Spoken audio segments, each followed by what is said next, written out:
రండి, జన్మ పాటలు రండి.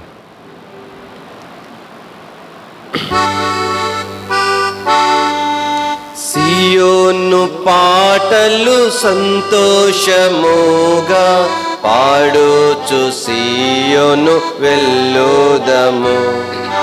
సియోను పాటలు సంతోషముగా పాడుచు సియోను వెళ్ళుదము. లోకాన శాశ్వతానందమేమియు లేదాని చెప్పెను ప్రియుడేసు. లోకాన శాశ్వతానందమేమియు లేదాని చెప్పెను ప్రియుడేసు. కొందవలేని లోకమునందు కొంత కాలమెన్నో శ్రమలు. కొందవలేని లోకమునందు కొంత కాలమెన్నో శ్రమలు. సియోను పాటలు సంతోషముగా పాడుచు సియోను వెళ్ళుదము. పాడుచు సియోను వెళ్ళుదము. ఐగుప్తును విడచినట్టి మీరు అరణ్యవాసులే ఈ ధారలో. ఐగుప్తును విడచినట్టి మీరు అరణ్యవాసులే ఈ ధారలో. నిత్య నివాసములేదిలలోన నేత్రాలు కానాను పై నిలుపుడే. నిత్య నివాసములేదిలలోన నేత్రాలు కానాను పై నిలుపుడే. సియోను పాటలు సంతోషముగా పాడుచు సియోను వెళ్ళుదము. పాడును పాటలు సంతోషముగా పాడుచు సియోను వెళ్ళుదము. మారాను పోలిన చేదైన స్థలముల ద్వారా పోవలసి ఉన్నానిమి.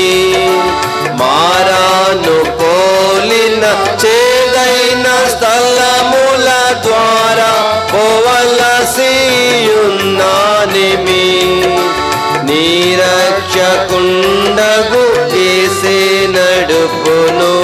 మారాని తనదు మాట నమ్ము.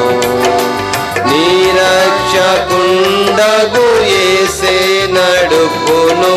మారాని తనదు మాట నమ్ము. సియోను పాటలు సంతోషముగా పాడుచు సియోను వెళ్ళుదము. సియోను పాటలు సంతోషముగా పాడుచు సియోను వెళ్ళుదము. ఐగుప్తు వాసలనన్నీయు విడచి రంగుగా యేసుని వెంబాడించి. ఐగుప్తు వాసలనన్నీయు విడచి రంగుగా యేసుని వెంబాడించి. పాడైన కోరహు పాపంబు మాని విధేయులైవి రాచిల్లుడి. పాడైన కోరహు పాపంబు మాని విధేయులైవి రాచిల్లుడి. సియోను పాటలు సంతోషముగా పాడుచు సియోను వెళ్ళుదము. సియోను పాటలు సంతోషముగా పాడుచు సియోను వెళ్ళుదము. ఆనందమయ పరలోకంబు మన వచ్చునేసు. ఆనందమయ పరలోకంబు మనది, అక్కడ నుండి వచ్చునేసు. సియోను గీతము సంపుగా కలసి పాడేదము ప్రభు యేసుకు జయ. సియోను గీతము సంపుగా కలసి పాడేదము ప్రభు యేసుకు జయ. సియోను పాటలు సంతోషముగా పాడుచు సియోను వెళ్ళుదము. పాడును పాటలు సంతోషముగా పాడుచు సియోను వెళ్ళుదము.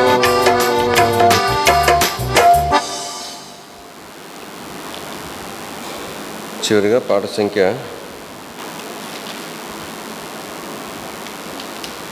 730 పాట. పాత పుస్తకాల్లో 714, క్రొత్త పుస్తకాలైతే 730, పాత పుస్తకాలైతే 714.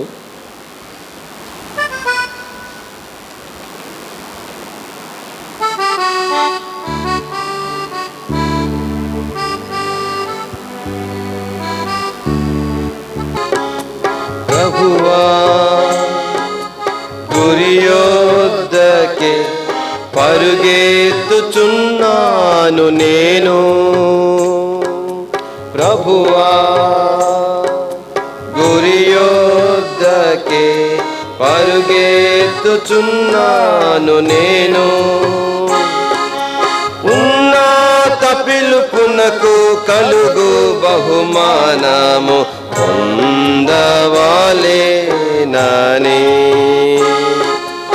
ఉన్నత పిలుపునకు కలుగు బహుమానము పొందవాలేనని.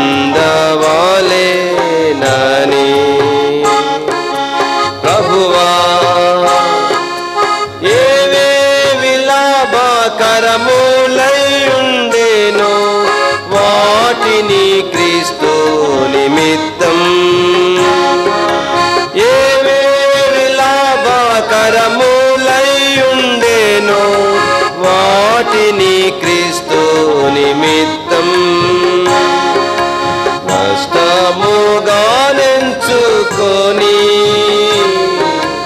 ముందుకే సాగుచున్నాను. నష్టముగానెంచుకొని ముందుకే సాగుచున్నాను. ప్రభువా గురియొద్దకే పరుగెత్తుచున్నాను నేను. ప్రభువా క్రీస్తును సంపాదించుకొని తన పునరుద్ధాన బలమును.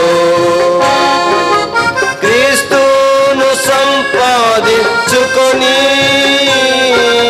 తన పునరుద్ధాన బలమును. తిరిగి ఆయన శ్రమలలో ఆలివాడనగుదు. తిరిగి ఆయన శ్రమలలో ఆలివాడనగుదు. ప్రభువా గురియొద్దకే పరుగెత్తుచున్నాను నేను.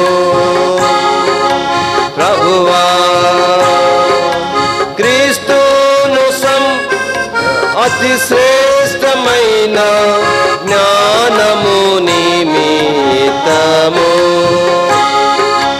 క్రీస్తుని గూర్చిన అతి శ్రేష్టమైన జ్ఞానము నిమిత్తము సమస్తమును నష్టముగా ఎంచుకొనుచున్నాను. సమస్తమును నష్టముగా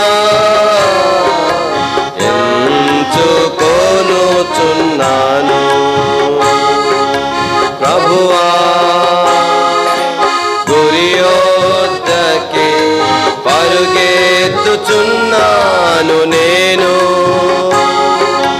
ప్రభువా వెనుకనున్నవి మరచి ముందున్న వాటి కొరకై, వెనుకనున్నవి మరచి ముందున్న వాటి కొరకై వేగిరా పడుచు ధైర్యముగా ముందుకే సాగుచున్నాను. వేగిరా పడుచు ధైర్యముగా ముందుకే సాగుచున్నాను. ప్రభువా గురియొద్దకే పరుగెత్తుచున్నాను నేను. ప్రభువా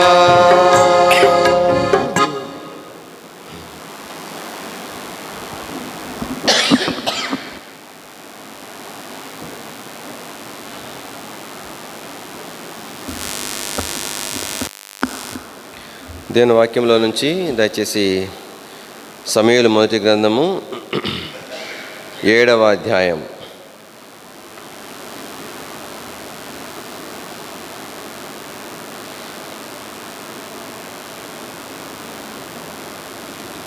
రెండవ వచనం నుంచి మనం మార్చి చదువుకుందాం. మందసము కిర్యాతయరీములో ఉండిన కాలము 20 సంవత్సరములాయెను. ఇశ్రాయేలు అందరూ యెహోవాను అనుసరింప దుఃఖించుచుండగా సమూయేలు ఇశ్రాయేలుతో ఇట్లా, నేను మళ్ళీ కొన్ని ఏడల అన్య దేవతలను అస్తారోతు దేవతలను మీ మధ్య నుండి తీసివేసి పట్టుదల కలిగి,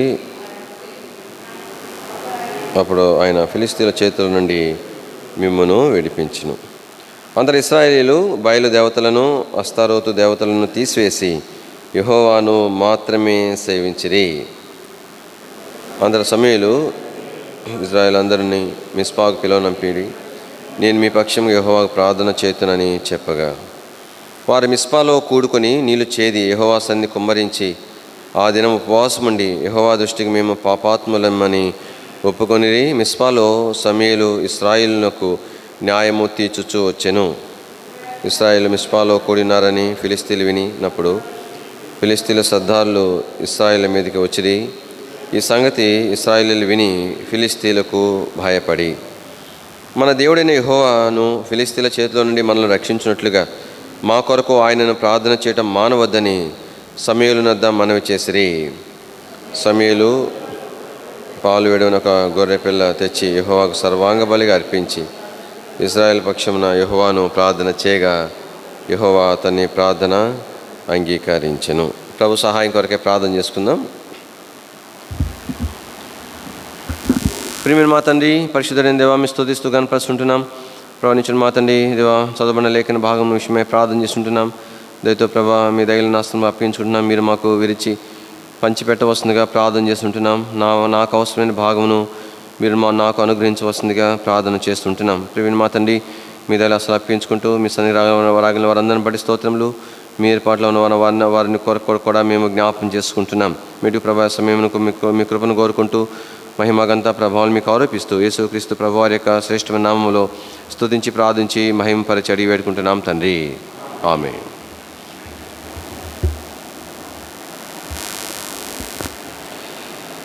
దేవుని యొక్క వాక్యంలో ఈ భాగం మనకు బాగా పరిచయమైన భాగం. గత వారము మొదటి వచ్చిన విషయమై కొంతమేర జ్ఞాపం చేసుకుంటూ వచ్చినాం. కొండ ఎందుండేటువంటి అభినాదాబు విషయమై మనం ఆలోచన చేసినాం. కాబట్టి అభినాదాబు విషయమై మనం జ్ఞాపం చేసుకుంటూ కాబట్టి ఎంతో సమాజపరంగా, భౌతికంగా, ఆర్థిక పరంగా ఎంతో దీనస్థితి, అల్పస్థితులు ఉన్నప్పటికీ కూడా దేవుడు అభినాదాబు కుటుంబాన్ని ఏర్పాటు చేసుకున్నట్లుగా దేవుని వాక్యాలు చూస్తూ వచ్చినాం. రెండవదిగా ఎలియాజరు పరిచర్య విషయమై జ్ఞాపం చేసుకుంటూ వచ్చినాం. ఎలియాజరు దేవుని కొరకు ప్రతిష్ఠించబడినవాడుగా, దాగి ఉండి తన పరిచర్య చేసిన వానిగా, ఎక్కడ కూడా మరి తను పరిచర్యలు తొలగించబడిన సందర్భంలో ఎక్కడ కూడా పెనుగులాడని వాడిగా ప్రభు కొరకు తను ఉన్నట్లుగా ఎలియాజరు విషయమై జ్ఞాపం చేసుకున్నాం. ఆ సందర్భంగానే మనము దేవుని యొక్క వాక్యంలో నుంచి ఉజ్జా విషయం కూడా మనము జ్ఞాపం చేసుకుంటూ వచ్చినాం. ఇక్కడ ఉజ్జా ఎలాగనైతే ఇక్కడ తను అప్పగించబడిన ఆ పరిచర్లోనికి తను చొరబడి వచ్చినాడు అనేటువంటిది జ్ఞాపం చేసుకున్నాం. ఉజ్జా ఎలాగన రాజు యొక్క ఘనతను, గౌరవమును, బహుమానమును తను అపేక్షించినాడు అనేది జ్ఞాపం చేసుకుంటూ వచ్చినాం. ఉజ్జా ధర్మశాస్త్రం ఎరిగి ఉండి కూడా కేవలం మనుషుల మెప్పు కొరకు దాన్ని మీరుతా వచ్చినాడు అనే సంగతి జ్ఞాపం చేసుకున్నాం. అందుమాదిరే కాకుండా ఉజ్జాలో ఉన్నటువంటి భక్తిహీనత విషయమై లోపల ఎంత భక్తి ఎంత కలిగి ఉండి దేవుడు అంటే ఎంతో ఆసక్తిగా అనేకులు అయితే కనపరుచుకోవాలనే దాని విషయమై, వీటన్నిటి విషయమై ప్రభు వారం లేనివాడుగా ఉజ్జా మీదకి వచ్చినటువంటి తీర్పు విషయమై జ్ఞాపం చేసుకున్నాం. తర్వాత ఈ భాగంలో 2వ వచనం నుండి మనం జ్ఞాపం చేసుకున్నప్పుడు మందసము కిర్యాత్యారీంలో 20 సంవత్సరాల కాలంలో సమూయేలు మరి అంతవరకు కూడా తను ఏమి చేయలేవు. కాబట్టి తను కొందరిని హెచ్చరిస్తూ ఉండి ఉండవచ్చు, కొందరితో మాట్లాడుతూ ఉండి ఉండవచ్చు. అయినప్పటికీ కూడా ఎలాంటి కార్యం కూడా జరగలేదు. 20 సంవత్సరాలు తన యొక్క పరిచర్య ఏమైనా ఉన్నదంటే అది ప్రార్థన పరిచర్యే. కానీ ప్రార్థన ద్వారా దేవుడు ఎలాంటి గొప్ప కార్యములు జరిగించినాడంటే ఇశ్రాయేల్ అందరూ కూడా, దీని వాక్యంలో ఏం రాయబడింది, ఇశ్రాయేల్ అందరూ యెహోవాను అనుసరింప దుఃఖించుచుండగా. కాబట్టి ఇప్పుడు యెహోవాను అనుసరించడం విషయమై వారి హృదయంలో ఏమి కలిగిందంటే దుఃఖము కలిగింది. మరి ఇంతకుముందు ఎందుకు కలగలేదు? అంతకుముందు దేవునికి దూరస్తులు అయిపోయినారు, విగ్రహారాధకులు అయిపోయినారు, అస్తారోతు దేవతలను, బయలు దేవతలను వారు పూజిస్తూ వచ్చినారు, ఫిలిస్తీన్ల దేవుళ్ళు దేవతలను వారి దేవుళ్ళుగా చేసుకుంటూ వచ్చినారు. అయితే కాబట్టి అంటే అర్థమైందంటే అప్పుడు దేవునికి దూరం అయిపోయినంత మాత్రాన వారికి ఆ విషయమైనటువంటి పట్టింపు లేకుండా ఉన్నది. కాబట్టి వారి దాని విషయం వారి బాధ హృదయాల్లో ఏమాత్రం కూడా లేదు. అది ఎప్పుడైతే దేవుడు కార్యం జరిగించినాడో ఇప్పుడు ఆ హృదయంలో వారికి ఏమి కలుగుతూ వచ్చిందంటే దుఃఖము కలుగుతూ వచ్చింది. దేని కొరకైన దుఃఖము? ప్రభువుని సేవించుడు కొరకైన దుఃఖము. మేము ప్రభువుకి దూరస్థలం అయిపోయినామే అనేటువంటి దుఃఖం. అందుకని ఈ దుఃఖం విషయమై బైబిల్ గ్రంథం ఏమంటుందంటే, కాబట్టి దేవుని చిత్తానుసారమైన దుఃఖము అని అంటారనమాట. కాబట్టి దేవుని వాక్యంలో మరి అపోస్తలుడైన పౌలు కొరింథీయులకు రాసిన పత్రికల విషయం మనం ఆలోచన చేస్తే, మొదటి పత్రిక కొరింథీ సంఘానికి రాసినప్పుడు కొరింథీ సంఘంలో ఎన్నో బలహీనతలు ఉన్నాయి, ఎన్నో సరిచేయబడిన సంగతులు ఉన్నాయి, వారి మధ్యలో ఎన్నో విభేదాలు ఉంటా వచ్చినాయి. ఎన్నో కఠినమైనటువంటి మాటలను ఉపయోగించి మరి అపోస్తలుడైన పౌలు మొదటి పత్రిక కొరింథీ సంఘానికి రాసినాడు. కానీ మరి ఒక మనుషుని గురించి అయితే నక్క అని సంబోధించినాడు. కానీ ఇంకా ఎన్నో కఠినమైన పదాలు ప్రభు ఉపయోగిస్తూ వచ్చినాడు. మీరు సిగ్గుపడాల్సిన విషయాల్లో అసహ్యపడుతున్నారని చెప్తూ వచ్చినాడు. ఈ పత్రిక రాసిన తర్వాత కొరింథీ సంఘానికి ఆ పత్రిక వచ్చిన తర్వాత, కానీ ఆ పత్రిక చదివించుకున్న తర్వాత దేవుని ప్రజలు తమ బలహీనతల విషయమై పశ్చాత్తాపడడం ప్రారంభించినారు. ఏంది ఆయన సేవ చేసినాడు వెళ్ళిపోయినాడు, కాబట్టి మాకు దేవుని వాక్యం చెప్పేవాళ్ళు మాలో ఉన్నారు కదా, లేదంటే ఇంకొక సేవకుని ఏర్పాటు చేసుకుంటాము అని వారు అనుకోలే. వారి బలహీనతలు ఎప్పుడైతే మొదటి పత్రికలో చూపించబడ్డాయో బాధపడటం ప్రారంభించినారు. అయ్యో మేము ఎంత ఆత్మీయంగా ఉండవలసిన వారం, ఎంతగా నష్టపోయినాము కదా, కానీ ఈ బలహీనతలు మాలో ఉన్న సంగతి ఎరగనంతగా మేము నష్టపోయినాము కదా అని వారు దుఃఖపడటం ప్రారంభించినారు. అందుకని రెండో పత్రిక రాసేటప్పుడు అపోస్తలుడైన పౌలు ఆ సంగతిని తాను ప్రస్తావించాడు. 2 కొరింథీ రాసిన పత్రిక, అపోస్తలుడైన పౌలు కొరింథీయులకు రాసినటువంటి 2వ పత్రిక,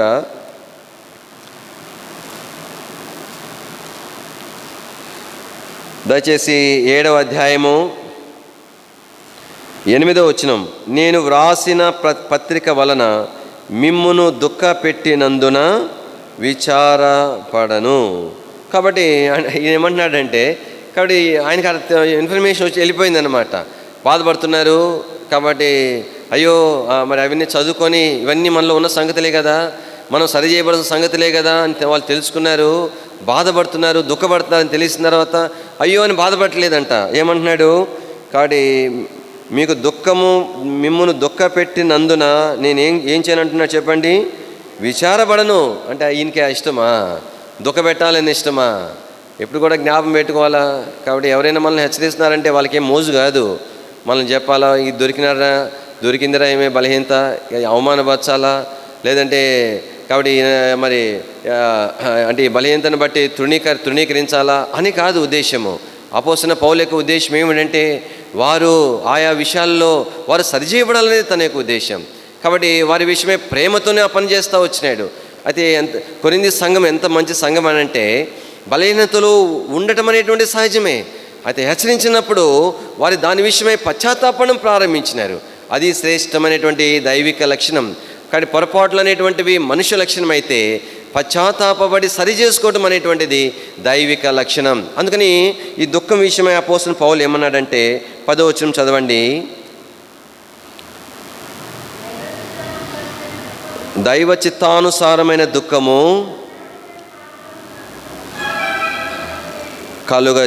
రక్షణార్థమైన మారు మనస్సును కలుగ చేయును. అంటే దేవుని చిత్తం ఇలాంటి దుఃఖం ఉండాలనే దేవుని చిత్తం.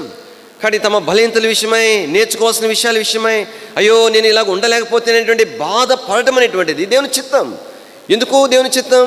ఆ దుఃఖం అనేటువంటిది రక్షణార్థమైన మారు మనస్సును కలుగ చేస్తుంది. అందుకని ఎంత చక్కగా వివరించినాడంటే 11వ వచనం చదవండి. మీరు దేవుని చిత్త ప్రకారము పొందిన ఈ దుఃఖము ఎట్టి జాగ్రత్తను. కాబట్టి ఇలాగా వారి బలహీనతల విషయమై వారు హెచ్చరించబడినప్పుడు దాని విషయమై వారు పశ్చాత్తాపడాలి, బాధపడాలనేది దేవుని చిత్తం. అది బాధపడకపోతే దేవుని చిత్తం నెరవేరనట్లు, బాధపడితే ఆయన చిత్తం నెరవేరినట్లు. సరే, మంచిది. ఈ దుఃఖము ఏం కలుగజేస్తుందని చెప్పండి? ఎట్టి జాగ్రత్తను కలుగజేసింది. ఈ దుఃఖము బట్టి వారికి ఏమొచ్చిందంటే చెప్పండి? జాగ్రత్త వచ్చింది. ఇక నుండి నేను జాగ్రత్తగా ఉండాలా, ఈ విషయంలో నేను మళ్ళీ తప్పిపోకూడదు, ఈ విషయంలో నేను మళ్ళా తిరిగి హెచ్చరిక పొందకూడదు, ఈ విషయంలో నేను మళ్ళా నష్టపోకూడదు, జాగ్రత్తగా ఉండాలా అనేటువంటి జాగ్రత్త వచ్చిందంట. దేని బట్టి వచ్చింది చెప్పండి? దుఃఖమును బట్టి వచ్చినటువంటి ఫలం ఏంటంటే జాగ్రత్తగా అనేటువంటిది వచ్చింది. తర్వాత ఇంకేమొచ్చింది చెప్పండి? ఎట్టి దోష నివారణకైనా ప్రతివాదన.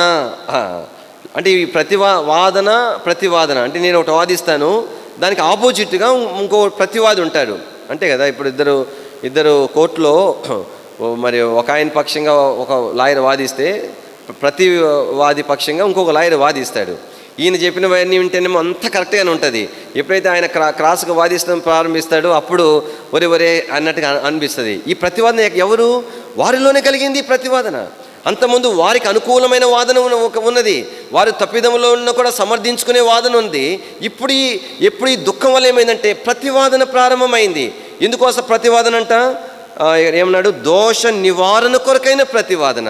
నిజమే కదా, తప్పు కదా, అది అలా ఉండకూడదు కదా, నిజమే కదా అని వారిలోనే ఈ ప్రతివాదన ఎట్లా వచ్చింది చెప్పండి? ఇంతకుముందు తమ సమర్థించుకునే వాదన ఎందుకు పోయింది? ఈ దైవ చిత్తానుసారమైన దుఃఖం వలన కలిగినటువంటి రెండవ ఫలం ఏంటంటే లోపట వారికే ఎవరో ప్రతివాదన చేయడం కాదు, కాబట్టి వారిలోనే ప్రతివాదన పుట్టింది. తర్వాత మూడవది చదవండి. ఎట్టి ఆగ్రహం. దేని విషయం ఆగ్రహం? పౌలు మీద ఆగ్రహం కాదు, ఆ బలహీనతల విషయమైన అసహ్యత అనొచ్చు అనమాట, కోపం అనవచ్చు అనమాట. కాబట్టి వారికి కలుగుతూ వచ్చింది. తర్వాత ఏం రాయబడింది? ఎట్టి భయము కలిగిందంట. జాగ్రత్తతో పాటు ఇక్కడ భయం వచ్చింది. ఏంటి ఆ భయం? కాబట్టి నేను మళ్ళా నష్టపోతానేమో అనేటువంటి భయం వచ్చింది. తర్వాత ఏం రాయబడింది చెప్పండి? ఎట్టి అభిలాష, ఎట్టి ఆసక్తి. ఇప్పుడు వీటిని బట్టి ఆశ కలుగుతూ ఉంది. ఇక నుండి నేను నా ప్రభుకి నమ్మకంగా జీవించాలా, యథార్థంగా జీవించాలా, నా ప్రభుకు అనుకూలంగా జీవించాలా అనే ఆసక్తి, అభిలాష లోపల పుట్టుకొని వచ్చింది. ప్రభు స్తోత్రములు. కాబట్టి సమూయేలు ప్రార్థన ద్వారానైనా దేవుడు ఏ విధం చేతనైనా దేవుడు తన ప్రజల జీవితంలో జరిగించిన మొట్టమొదటి దైవికమైన కార్యం అది ఏంటంటే వారు ప్రభువుని అనుసరింప దుఃఖపడటము ప్రారంభించినారు. ఈ చివరి దినాలలో, అంత్య దినాలలో రక్షించబడిన దేవుని ప్రజలముగా కాబట్టి నీలో నాలో కూడా ఈ దుఃఖము కలగవలసి ఉన్నది. దీని కొరకే మనం ప్రార్థన చేసుకోవాలా. కాబట్టి దేవుని వాక్యం వినటం అనేటువంటి ప్రాముఖ్య విషయం కాదు, ఏదో ఒక విషయంలో సూచన హెచ్చరిక పొందడం అనేది ప్రాముఖ్య విషయం కాదు. మన బలహీనత విషయమై మన హృదయములో పశ్చాత్తాపము, దుఃఖము కలగటం అనేటువంటిది ప్రాముఖ్యమైనది. తద్వారా ఈ దైవికమైనటువంటి అనుభవంలోనికి కొరింథీ సంఘం వలె మనము నడిపించబడగలుగుతాం. రెండవదిగా ఈ భాగంలో మనం చూసే రెండవ కార్యం ఏంటంటే దేవుని వాక్యంలో దయచేసి 7వ అధ్యాయం 1 సమూయేలు చదవండి 3వ వచనం. సమూయేలు ఇశ్రాయేలు అందరితో ఇట్లా నేను మీ పూర్ణ హృదయముతో యెహోవా యొద్దకు మీరు మల్లుకొనిన ఎడల అన్య దేవతలను, అస్తారోతు దేవతలను. కాబట్టి మీరు దేవుణ్ణి అనుసరించాలంటే ఇక్కడ నుండి ప్రారంభించాలా. మీరు చేయవలసిన ప్రక్రియ ఏంటి? వారిని దుఃఖపడుతున్నారు, మంచిదే. దేవుడు కార్యం చేస్తున్నాడు, మంచిదే. అయితే ఆ పశ్చాత్తాపం యొక్క కొనసాగింపు ఏముండాలనంటే, అన్య దేవతలను, అస్తారోతు దేవతలను మీ మధ్య నుండి తీసివేయవలసిన వారుగా ఉన్నారు. కాబట్టి ఈ రెండవ ప్రాముఖ్యమైన కార్యం. అంటే ఇది దేవుని ప్రజలంగా మన జీవితాల్లో ఎన్నోసార్లు మనం ఏమంటామంటే వాక్య వెలుగులో పరీక్షించుకోవటం అని అంటారు. వాక్య వెలుగులో పరీక్షించుకోవటం అంటే అర్థం ఏంటి? దాని అర్థమైందంటే, నా ఇరుకుగా నాకు తెలిసిన ఏవైతే నేను సరి చేసుకోవాలనే సంగతులు ఉన్నాయో వాటన్నిటినీ సరి చేసుకున్న తర్వాత, వేటిని అనుసరించాలనేటువంటి నాకు గమనం ఉన్నదో, ఒక గ్రహింపు ఉన్నదో, వాటన్నిటిని అనుసరించడానికి పూనుకొనిన తర్వాత, ఆ విషయంలో ఇంకా ఏమి కూడా మినహాయింపు లేని సందర్భంలో నాకు కనబడని బలహీనతల కొరకు నేను ఇంకా కొన్నిటిని అనుసరించాలా, ఆ విషయం నాకు ఇంకా తెలియని వాటి కొరకు నేను ఎక్కడ రావాలంటే దేవుని వాక్యపు వెలుగు యొద్దకు రావాలా. కనపడేవే వాటిని నేను సరి చేసుకోవలసిన పెట్టుకొని ఉండి ఇంకా దేవుని వాక్య వెలుగు దొరికి వచ్చి ఏం ప్రయోజనం చెప్పండి? ఆ వాక్య వెలుగు ఇంక నాకు ఏం చూపించాలా? ఏం చూపిస్తే ఏం ప్రయోజనం? కానీ మొట్టమొదటి నేను నాకు ఎరుకైన వాటిని నేను సరి చేసుకోవాలి కదా. కానీ దేవుని యొక్క ఉద్దేశం ఏంటంటే, కానీ ఏ ఒక్కటి కూడా మినహాయింపు ఉండకూడదు. విడిచిపెట్టబడవలసిన వాటి ఏ ఒక్కరి యొక్క మిగులు ఉండకూడదు అనేది దేవుని యొక్క ఉద్దేశం. అలాంటి కార్యము దేవుని ప్రజల మన మధ్యలో జరిగించాలనేటువంటిది దేవుని యొక్క ఉన్నతమైన ఉద్దేశం అయింది. ఉదాహరణ చూడండి, ఈ ల్యాబొరేటరీలో మరి రక్తము పరీక్షించబడును అంటారు. రక్తం ఎట్లా పరీక్షిస్తారు చెప్పండి? ఇట్లా తీసుకొని ఇట్లా పరీక్షిస్తాడా? ఇట్లా పరీక్షిస్తే ఏం అర్థమవుతుంది? ఏమీ అర్థం కాదు. అర్థమవుతుందా? కాబట్టి అంటే కనబడేనే దాని కొరకు ఆ మిషన్లో ఉపయోగిస్తారనమాట. కానీ కనబడే దాని కొరకు ఒకవేళ కనబడే పరీక్షంలో ఆ టైఫాయిడ్, మలేరియా లక్షణాలు కంటికి కనబడితే మిషన్ అవసరంలే. కాబట్టి తలంపు ఏంటంటే, దేవుని యొక్క రెండవ కార్యము, దేవుడు జరిగించిన కార్యం ఏంటంటే, కాబట్టి వారి యొక్క విగ్రహములను తీసివేయమని చెప్పినప్పుడు వారు ఏం చేశారు? 4వ వచనం, అంతటా ఇశ్రాయేలీయులు బయలు దేవతలను, అస్తారోతు దేవతలను తీసివేసి, సమూయేలు అన్నాడు మీ మధ్య నుండి తీసివేయి అంటే వారు ఏం చేస్తారు? తీసివేసి రాయబడింది. ఎలాంటి చక్కని స్పందన కదా. అందుకని గత వారంలో మనకు ఒక సందర్భంలో జ్ఞాపం చేసుకున్నాం. ఆదికాండం 35వ అధ్యాయంలో యాకోబు విషయమే మనం జ్ఞాపం చేసుకుంటూ వచ్చినాం. యాకోబు కాబట్టి మరి ప్రభు చెప్పినాడు, బేతేలుకి వెళ్ళు, నీకు దర్శనమిచ్చిన మరి స్థలం నాకు వెళ్ళు, అక్కడ బలిపీఠం కట్టు అని చెప్పిన తర్వాత అక్కడ ఎలాంటి తీర్మానానికి వచ్చినాడు? 35వ అధ్యాయం 2వ వచనం, యాకోబు తన ఇంటి వారితోనూ తన ఎద్దున్న వారందరితోనూ మీ ఎద్దునున్న అన్య దేవతలను పారవేసి మిమ్మును మీరు శుచిపరచుకొని, ఎవరితో చెప్పినాడు అన్నమాట? తన ఇంటి వారితో చెప్పినాడు. అంటే తన ఇంటి వారిలోనే విగ్రహాలు ఉన్న సంగతి మనుషుడికి ఎరుకనే. ఇప్పటి వరకు వాటి గురించి గమనం లేదు. వీలైనంత వరకు అవి పోకుండా ఆశీర్వదించబడాలని ప్రయత్నం చేస్తున్నాడు. అవి తీసివేసుకోకుండానే దేవుని సమీపానికి వెళ్ళాలని ఆశపడ్డాడు. తర్వాత తన ఇంటి వారిని రాయబడింది. తర్వాత తన యొద్దన్న వారందరితో చెప్పినాడు. చెప్తే దీని వాక్యంలో 4వ వచనం చదవండి. వారు తమ యొద్దనున్న అన్య దేవతలన్నిటినీ, ఆ పదం ప్రాముఖ్యం. కానీ ఎక్కడ కూడా బ్యాలెన్స్ ఉంచలే, అన్నిటినీ తీసివేస్తున్నారు. రెండవదిగా కానీ మొట్టమొదటి కార్యం ఏంటంటే, దైవ చిత్తానుసారమైన దుఃఖము అనేటువంటి దేవుని ప్రజల జీవితాల్లో ప్రభు చేసిన కార్యం. రెండవ కార్యం ఏమిటంటే, కాబట్టి ఏ ఒక్కటి మినహాయించబడకుండా కాబట్టి వారి మధ్య ఉన్నటువంటి విగ్రహములన్నీ తీసివేయబడ్డాయి. మనం అనుకోవచ్చు, మా ఇంట్లో ఏ విగ్రహాలు ఉన్నాయని మేము విశ్వాసం కదా అని అంటే, కానీ విగ్రహం అంటే అర్థం ఏంటి? దేవునికి ఇవ్వవలసిన ప్రాధాన్యత.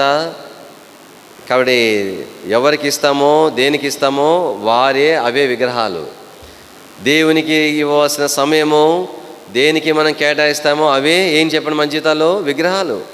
కాబట్టి ఆయనకి చెందవలసిన సమయము, ఆయనకి చెందవలసిన ప్రాధాన్యత, ఆయనకి చెందవలసిన ఘనత, ఆయనకి చెందవలసిన మహిమ, దేవునికి చెందవలసిన దాన్ని ఏవేవైతే దొంగిలిస్తున్నాయో అవే విగ్రహాలు. కాబట్టి వాటిని తీసివేయవలసి ఉన్నది. తర్వాత దేని వాక్యంలో మరి 3వదిగా మన జ్ఞాపం చేస్తున్నప్పుడు 1 సమూయేలు 7వ అధ్యాయంలో వారు ఏం చెప్పినారు? మరి 3వ వచనం మధ్య భాగంలో నుంచి, పట్టుదల కలిగి యెహోవా తట్టు మీ హృదయములను త్రిప్పి ఆయనను సేవించుడి అని రాయబడింది. 4వ వచనంలో చివరిలో యెహోవాను మాత్రమే సేవించిడి అని రాయబడింది.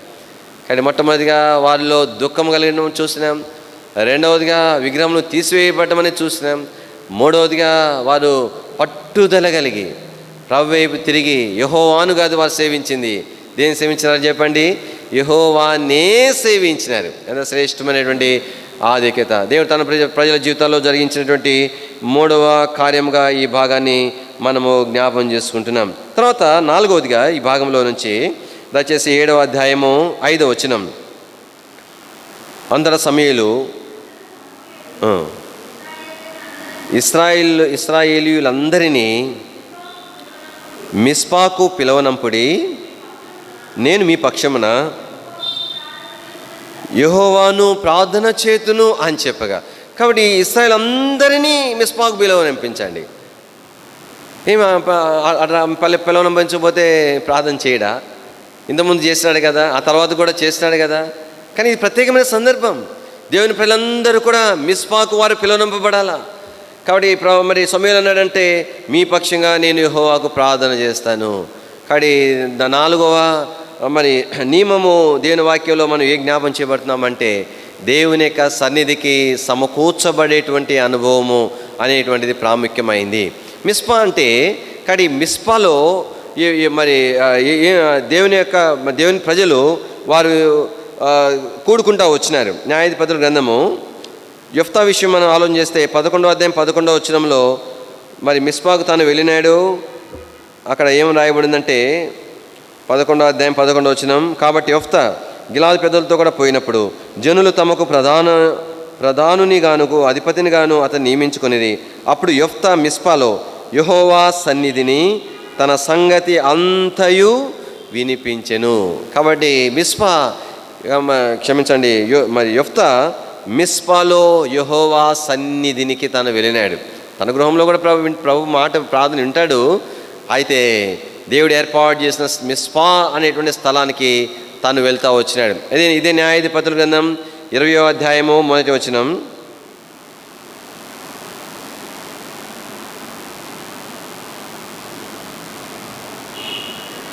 అంతటా ఇశ్రాయేలందరూ బయలుదేరి దాను మొదలుకొని బేష్బా వరకు గిలాదు దేశం వరకును వారి సమాజము ఏక మనస్సు కలిగి మిస్పాలో యెహోవా సన్నిధిని కూడెను. చూసారా? కాబట్టి ఇశ్రాయేల్ అందరూ కూడా ఎందుకు వచ్చినారు? అక్కడ మిస్పాలో యెహోవా సన్నిధిని వారు కూడినారు. నేను ప్రజలంగా అభ్యాసం చేసుకోవాల్సింది ఏంటంటే, సాధ్యమైన మేర కుటుంబం అంతటితో ప్రతి సందర్భంలో కూడా దేవుని ఇంటికి కూడి వచ్చుట కొరకై అభ్యాసం చేసుకోవాలా. దేవుని వాక్యంలో ఎస్తేరు గ్రంథంలో ఎస్తేరు అదే నేర్పిస్తూ వచ్చింది. చాలా కఠినమైన పరిస్థితి ఏర్పడినప్పుడు ఎస్తేరు ఏం చెప్పింది? మీరంతా కూడా మీ గృహాలలో మరి ప్రార్థన చేయమని చెప్పలే. ఏమని చెప్పింది? కానీ నీకు కనబడిన యూదులందరినీ సమాజ మందిరమునకు చేర్చి నా విషయమై మీరు 3 దినాలు ఉపవాసముండుడి అని ఎస్తేరు చెప్తా వచ్చింది. ఎస్తేరు గ్రంథము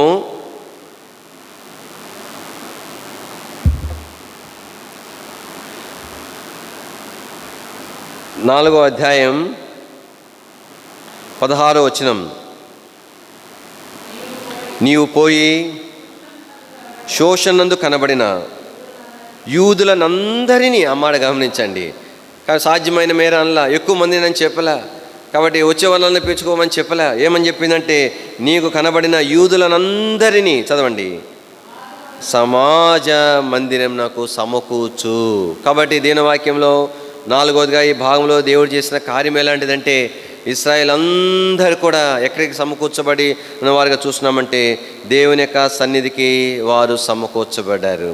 కానీ దేవుని యొక్క మొట్టమొదటిగా ఇశ్రాయేల్ జీవితంలో వారు ప్రభుని సేవించడం కొరకైనా దుఃఖం కలుగుతూ వచ్చింది. రెండవది ఇశ్రాయేల్ జీవితంలో వారి విగ్రహములన్నీ కూడా తీసివేసినారు. మూడవదిగా ఇశ్రాయేల్ జీవితంలో యెహోవానే సేవించినారు. నాలుగవదిగా ఇశ్రాయేల్ జీవితంలో దేవుని యొక్క సన్నిధికి వారు సమకూర్చబడినారు. ఐదవదిగా ఈ భాగంలో మనం జ్ఞాపం చేసుకున్నప్పుడు దయచేసి 6వ వచనం, వారు మిస్పాలో కూడుకొని, క్షమించండి, మొదటి సమయాలు కదా, 7వ అధ్యాయము 6వ వచనం.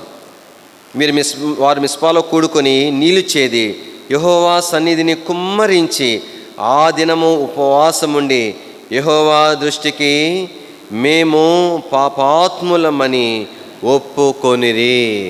యథార్థమైన లోతైన దైవికమైన ఒప్పుదలలోనికి ఇశ్రాయేల్ ప్రజలు తీసుకొని రాబడ్డారు. ఎక్కడ మొహమాటపడట్లే. మేమేం తప్పు చేసినాం, అప్పుడంటే ఇది విగ్రహాలు తీసి పడేసినాం, అయిపోయింది కదా, ఇంకెంతకంటే మాలో ఏముంది, అది పెద్ద విషయమా, లేదంటే వాళ్ళు ఆ విగ్రహాలు పూజిస్తున్నాం, మేము పోయినాం కానీ మేమేం మా ఇంట్లో పెట్టుకోవాలా, అలాగేం మాట్లాడలే. కాబట్టి వారి ఒప్పుకోలే ఎలాగున్నదంటే యథార్థంగా ఒప్పుకున్నారు. కాబట్టి లోతైనటువంటి ఒప్పుదల. ఈ దినాలలో దేవుడు తన ప్రజల జీవితాల్లో కోరేటువంటి దైవికమైన నియమం ఏంటంటే, కాబట్టి మనం దేవుని యొక్క ఆత్మ చేత, దేవుని వాక్యం చేత దేవుడు నిన్ను నన్ను సంధించినప్పుడు, కాబట్టి మనం ఎలాంటి ఒప్పుదలలోనికి రావాలా? యథార్థమైన లోతైన ఒప్పుదలలోనికి మనం ప్రభు సన్నిధిలో రావాల్సిన వారు ఉన్నాం. అందుకనే వారు లోతైనటువంటి ఒప్పుదలలోనికి వచ్చారని గుర్తుగా ఒక పని చేస్తున్నారు. వాళ్ళు ఏం చేస్తున్నారు? వారు మిస్పాలో కూడుకొని నీళ్లు చేది యెహోవా సన్నిధిని కుమ్మరించినారు. అంటే చేదక ముందు ఆ నీళ్ళు ఎక్కడున్నాయి? బావిలో ఉన్నాయి. అంటే ఆ బావి నుండి పక్కకు వస్తే ఇంకా నీళ్ళు కనబడవు అన్నమాట. మళ్ళా బావి దగ్గరికి వెళ్తే తప్ప కనబడవు, లోపల ఉన్నాయి అవి. అంటే ఏం చూపిస్తున్నాయి అవి? కాబట్టి కనబడని దాచబడినటువంటి బలహీనతలు, దేవునికి విరోధమైన సంగతులు, అవి బయట తీసినారు. వాళ్ళు చేదినారు, శ్రమ తీసుకున్నారు, దాని కొరకే సమయం తీసుకున్నారు, పట్టింపు కలిగి ఉండి ఏం చేసినారు? యెహోవా సన్నిధిని కుమ్మరించినారు, బట్టబయలు చేసేసినారు. ఏం సిగ్గుపడలే. కాబట్టి ప్రభు సన్నిధిలో వారు ప్రార్థన చేసినారు. దేని వాక్యంలో కాబట్టి దేవుడు ఎవరి ప్రార్థనను వెంటనే దేవుడు జవాబిస్తాడని అంటే, ఎవరైతే యథార్థమైన లోతైన ఒప్పుదలలోనికి వస్తారో వారి ప్రార్థన వెంటనే ప్రభు జవాబిస్తాడు.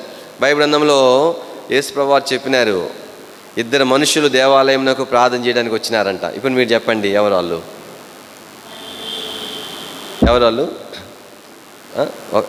చెప్పారు ఇప్పుడు ఎవరు? పరిసేయుడు, తర్వాత ఇంకోళ్ళు ఎవరు? సుంకరి కదా. అది కానీ మీకు చాలాసార్లు మేము వాక్యం బోధిస్తాం కానీ మాకంటే ఎక్కువ తెలుసు. ఒకసారి తప్పొద్దు ఒప్పొద్దు అన్నట్టు చెప్పలేరు. సరే, మంచిది. కాబట్టి 2 దేవాలయానికి వచ్చినారు. పరిసేయుడు ప్రార్థన చేసినాడు. ఓ అబ్బా, ఇంత భక్తి పెట్టుకున్న లోపల ఎంత భక్తి ఎంత పెట్టుకున్నాడు, ఉన్న భక్తి కనుబచ్చి. కాబట్టి తన ఉపవాసాలు ఉండేది, ఏమంటారు, దశమ భాగాలు ఇచ్చేది, అన్నీ చెప్పినాడు. మంచిదే, అవన్నీ తప్పని చెప్పలే, అవన్నీ ఉండాల్సిందే. అయితే సుంకరి విషయం మనం చూస్తాం.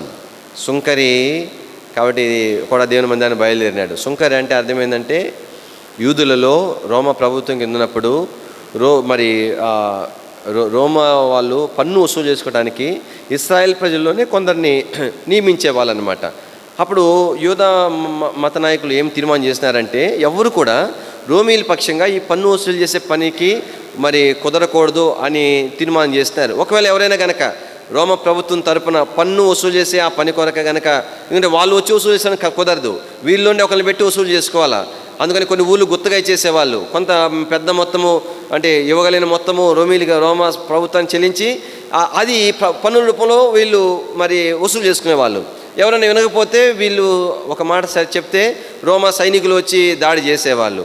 అయితే ఆ సందర్భంలో రోమా మత నాయకులు ఏం చేశారంటే, ఎవరైనా సరేగాక మా ఈ నిర్ణయాన్ని కనుక ధిక్కరించి పన్ను వసూలు చేస్తే వారిని సమాజం నుండి వెలివేస్తాము.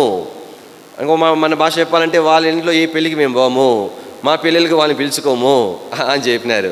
మా ఊళ్ళో బాయికి నీళ్ళకి రానియము అన్నట్టుగా అట్లాగా అన్నమాట వెలివేసేస్తున్నారు. అందుకని వారికి ఏం పేరు పెట్టినారు చెప్పండి? సుంకరి. సుంకరి అంటే సుంకం వసూలు చేసేవాడని. అదే సమయంలో సుంకరి అంటే పాపి అని కూడా అనమాట. కాబట్టి పాపిగా వీడు పాపి అన్నట్లుగా వాళ్ళు చేసినారు. అయితే సుంకరి దేవుని మందిరానికి వచ్చినాడు. సమాజం అంతా తనకు పేరు పెట్టింది సుంకరి అని. అయితే తను హృదయము దేవుని కాబట్టి పరీక్షించుకోవడం ప్రారంభించాడు. సమాజం పేరు పెట్టే తర్వాత విషయం. కాబట్టి నా హృదయంలో దేవునికి హృదయం పాపం ఉంది కదా, నేను వెళ్ళేది దేవుని మందిరానికే కదా, ఏ ముఖం పెట్టుకొని ఆయనకి నా మొహం చూపించాలా? ఆగిపోయినాడు మార్గ మధ్యంలోనే. ప్రార్థన చేద్దామని తలపైకి ఎత్తాలనుకుంటే ధైర్యం సరిపోవాలి. అమ్మో, ప్రభు ఉన్నాడు, నా మొహం ఎట్లా చూపించాలా? ఇన్ని బలహీనతలు పెట్టుకొని కూడా నేను ప్రార్థన ఎట్లా చేయాలా అని ఏం చేసినాడు, దేవా పాపినైన నన్ను కరుణించు. ఒక్క చిన్న ప్రార్థన చేస్తే దేని వాక్యం ప్రభు ఏమనంటే, ఆ మనుషుడి కంటే ఈ మనుషుడు నీతిమంతుడిగా తీర్చబడ్డని రాయబడింది. వెంటనే జవాబు వచ్చింది. ఏం కారణం? ఆ మనుషుడు నీతిమంతుడు చేయబడలే, స్వనీతితో వచ్చినాడు, స్వనీతితో వెళ్ళిపోయినాడు. అయితే ఈ మనుషుడు దేన్ని బట్టి నీతిమంతుడు చేయబడ్డాడు? సమాజం దృష్టిలో పాపి, వ్యక్తిగతంగా దేవుని ఎదుట కూడా పాపే. కారణం ఏంటంటే తను దేవుని ఎదుట యథార్థంగా పశ్చాత్తాపడి ఒప్పుకున్న కారణాన్ని బట్టి దేవుని చేత నీతిమంతుడిగా తను చేయబడ్డాడు. దేని వాక్యంలో హిజ్కియా కాలంలో దేవుని మందిరము పాడు చేయబడిన తర్వాత, మరి అపవిత్రమైన వస్తువులన్నీ కూడా దేవుని మందిరంలో తీసుకురాబడిన తర్వాత హిజ్కియా విషయం మనం ఎరుగుదాం. తన రాజ్యంలోకి వచ్చిన వెంటనే మొదటి సంవత్సరము మొదటి మాసంలోనే దేవుని మందిరాన్ని బాగు చేయడానికి పూనుకున్నాడు. అక్కడ 2 వచ్చిన భాగాలు జ్ఞాపం చేసుకుందాము. దయచేసి 2వ దినవృత్తాంతం గ్రంథము 29వ అధ్యాయం. 2వ దినవృత్తాంతం గ్రంథము 29వ అధ్యాయము.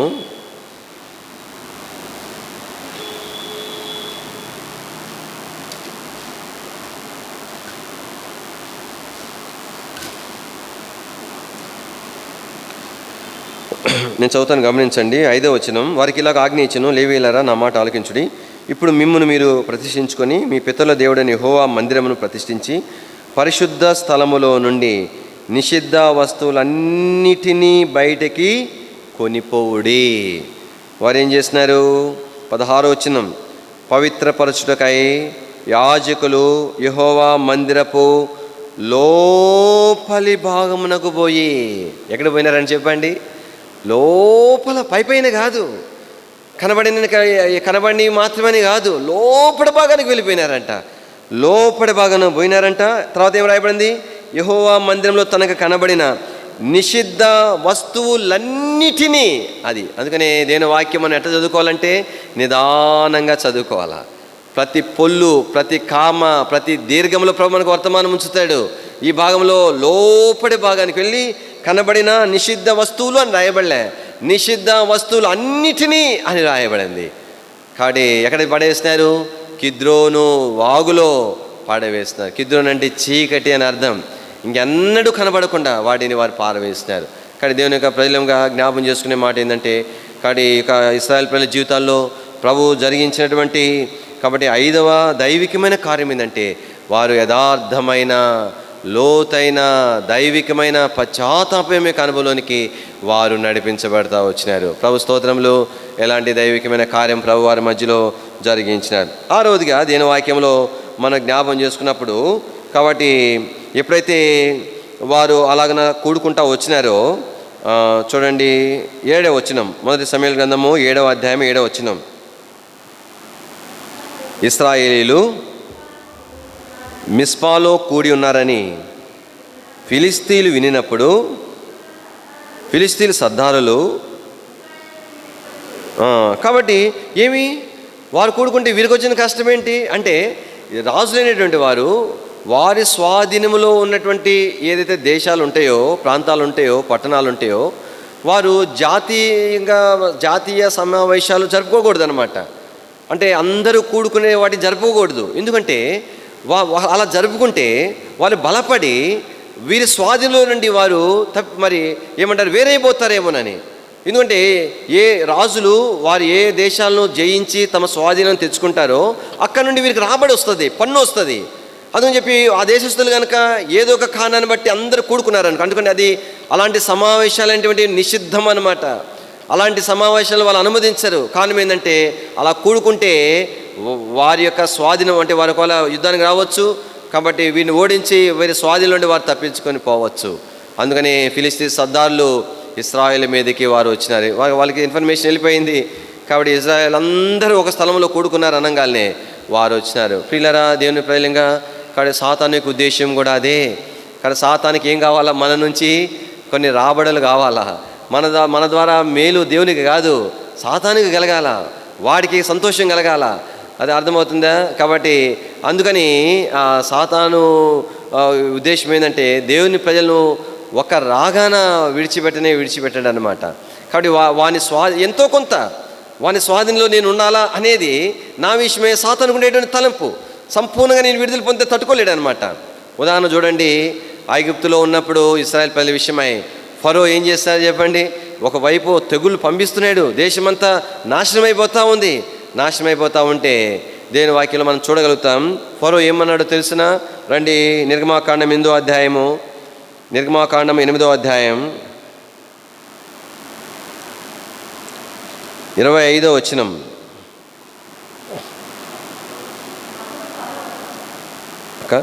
అప్పుడు ఫరో మోషే అహరోను పిలిపించి, మీరు వెళ్ళి ఈ దేశములో వారితో చెప్పగా ఏమన్నారు, మీరు వెళ్ళి బలి అర్పించండి. అంటే వీళ్ళు మాత్రమే, మోషే అహరోనులు మాత్రమే వెళ్ళాలా అంటే వాళ్ళు ఏమన్నారో తెలిసిన 26వ వచనంలో, మోషే అట్లు క్షమించండి, మీరు వెళ్ళటం కాదు, మీరు వెళ్ళి ఈ దేశంలో దేవునికి బలి అర్పించండి. అదే అన్నమాట. కాబట్టి ఎక్కడ అర్పించాలి? మీ దేవుని బలి అర్పించాలంటున్నారు కదా, ఇక్కడే అర్పించాలా? ఐగుప్తులోనే సాధ్యమవుతుందా? ఐగుప్తులోనే ఉండి ఆయా బలహీనతలోనే బానిసత్వంలోనే ఉండి ప్రభువును సేవించగలమా? అలాంటి ప్రార్థనలు బలులు ప్రభు అంగీకరిస్తాడా? అందుకని మోషే ఎంత చక్కని జవాబు ఇచ్చాడంటే, అట్లు చేయ తగదు.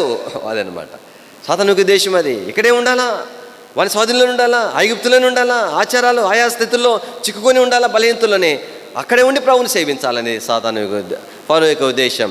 తర్వాత ఇంకో మాట అన్నాడు, ఏమన్నాడు? 27వ వచనం,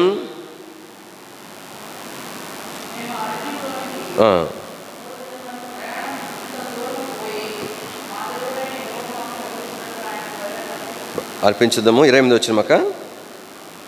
అందుకు ఫరో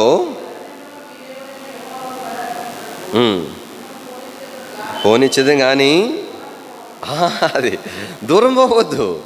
చూడండి, శత్రువు ఎంత ఎప్పుడైతే దేవుని సమీపం అవ్వాలా అనే ఆశ పుట్టినంతే వెంటనే అలర్ట్ అయిపోతాడు శత్రువైన సాతాను.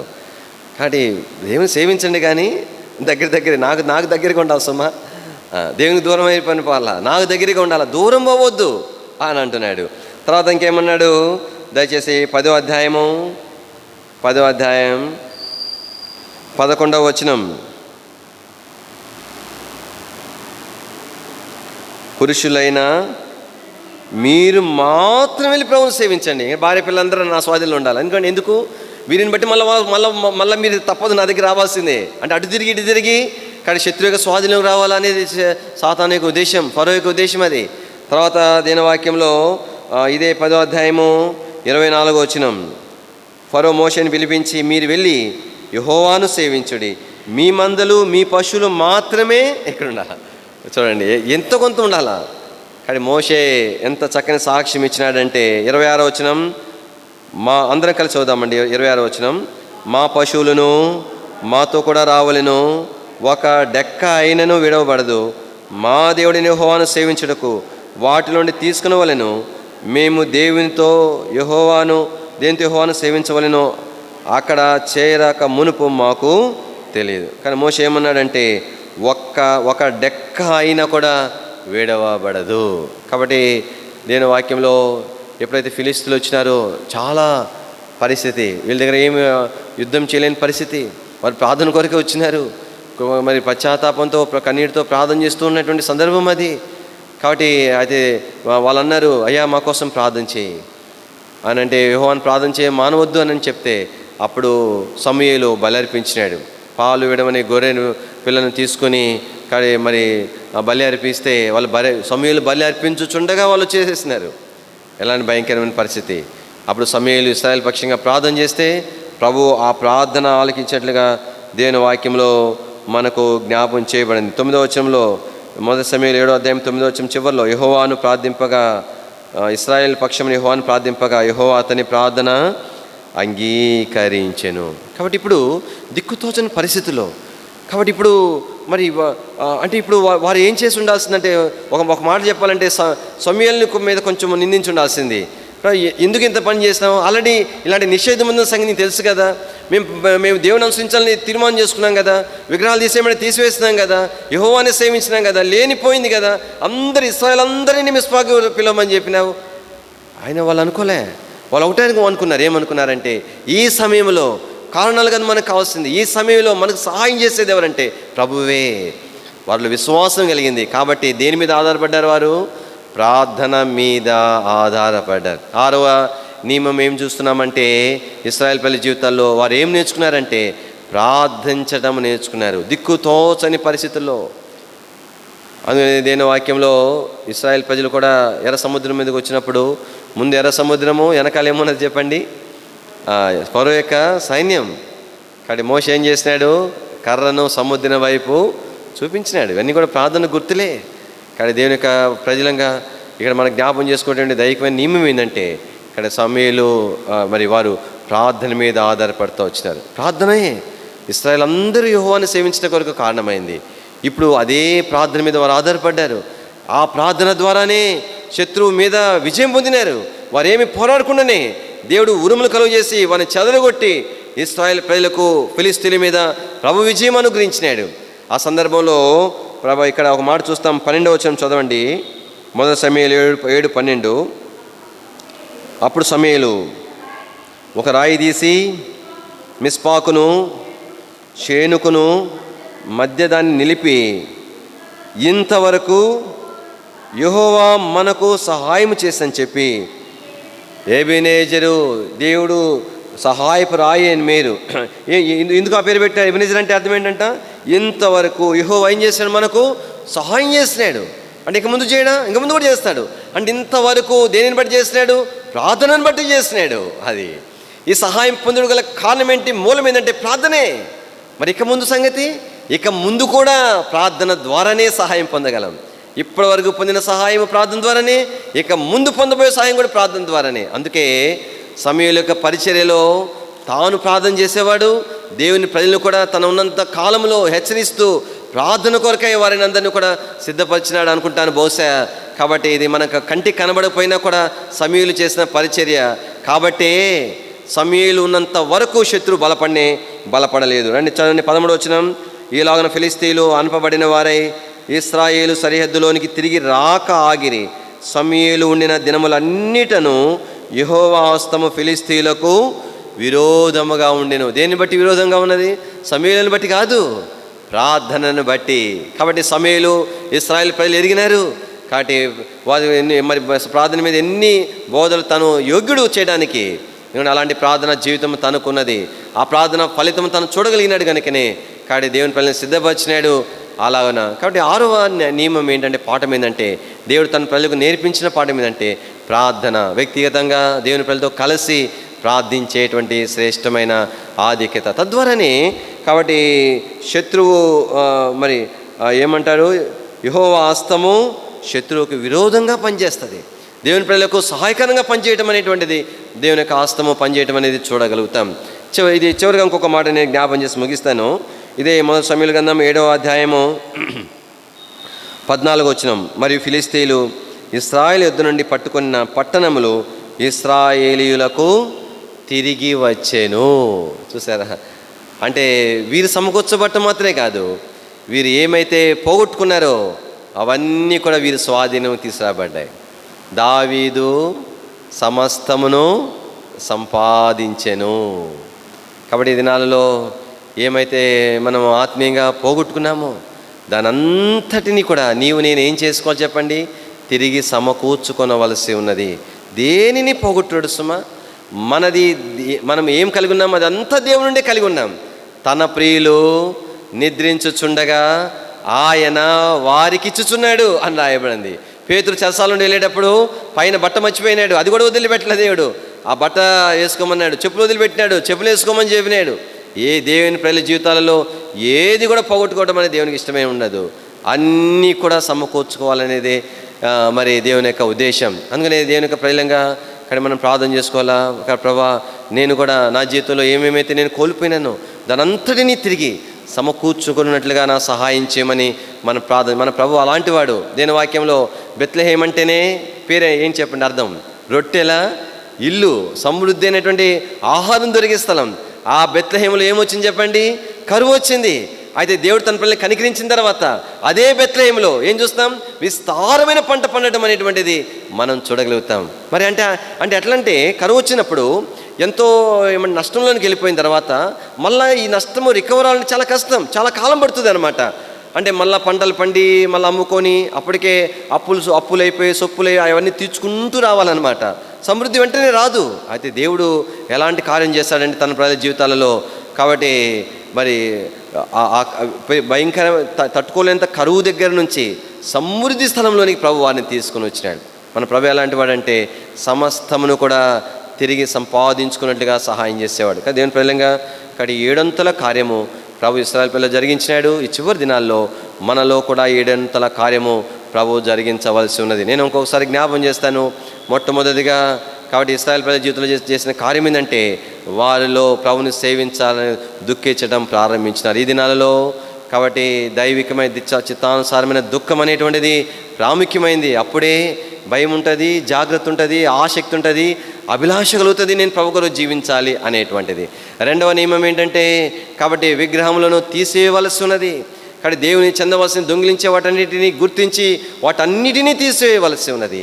3వ నియమం ఏంటంటే మనము ప్రభువునే సేవించడం కొరకై అభ్యాసము చేసుకునవలసి ఉన్నది.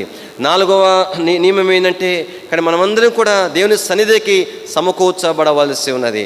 5వ నియమం ఏంటంటే యథార్థమైన లోతైన కాబట్టి దైవికమైన పశ్చాత్తాపమిక అనుభవంలోనికి మనము రావలసి ఉన్నది. 6వ నియమం ఏంటంటే కాబట్టి ప్రార్థన మీద ప్రతి దాని కొరకై మనం ఆధారపడవలసి ఉన్నది. ప్రార్థన ద్వారా దేవుని కార్యాలు మనం చూడవలసి ఉంది. చివరిగా 7వ నియమం ఏంటంటే కాబట్టి కోల్పోయిన వాటన్నిటినీ తిరిగి ప్రభులో సమకూర్చుకొనవలసి ఉన్నది. అలాంటి కృప ప్రభు చివరి దినాల్లో మనకు అనుగ్రహించి సహాయము చేయనుగాక. రండి ప్రార్థన చేస్తాం.